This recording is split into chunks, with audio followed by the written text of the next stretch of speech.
Des modèles les plus luxueux en or ou en bronze aux plus modestes en fer, le torque a longtemps représenté le symbole du rang social dans l'Antiquité celte, mais ces colliers rigides que portaient hommes et femmes à la façon d'un accessoire traditionnel, c'était aussi des attributs guerriers.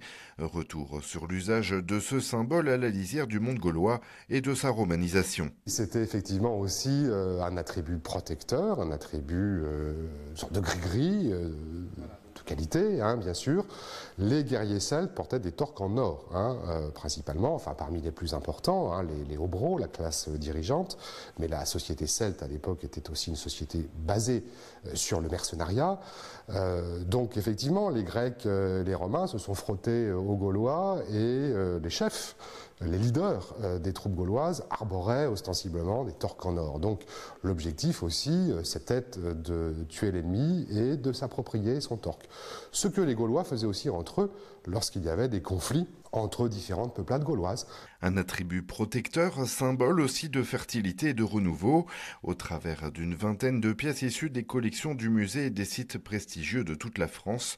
Argentomagus dévoile de nouvelles richesses pour son exposition estivale. On est vraiment dans l'iconographie, on est dans la représentation du torque. Ce n'est pas une exposition qui va exposer des torques, mais la manière dont le torque apparaît dans l'imagerie de l'époque. Donc il y a effectivement des statues de tradition gauloise, typiquement indigènes, et il y a encore une part de mystère sur l'interprétation de ces sculptures. Et puis il y a l'évolution de la représentation et des statuettes, des objets typiquement gallo-romains, donc l'influence gréco-latine qui se fait sentir, des divinités romaines, mais qui arborent des torques. Donc en fait, on est là aussi dans un esprit syncrétique, c'est-à-dire qu'on a deux cultures qui se croisent. Deux cultures et des persistances identitaires comme ce somnus gréco-romain disposant d'un torque surajouté, une offrande sous l'influence de deux théologies, des témoins du développement des cultes individuels au niveau des sépultures et des foyers. Cette Vénus againe, elle est connue. Elles étaient produites à Rennes, en grande majorité, et elles sont toutes représentées de la même manière, quasiment. Et donc, celle-ci, dans la majeure partie des cas, porte un collier de perles.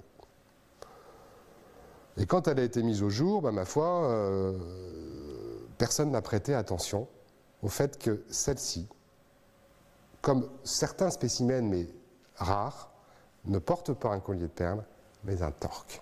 Des subtilités de ce tournant historique qui dépassent le contemplatif pour cette exposition présentée de ce samedi 17 juin jusqu'au 15 octobre à Saint-Marcel.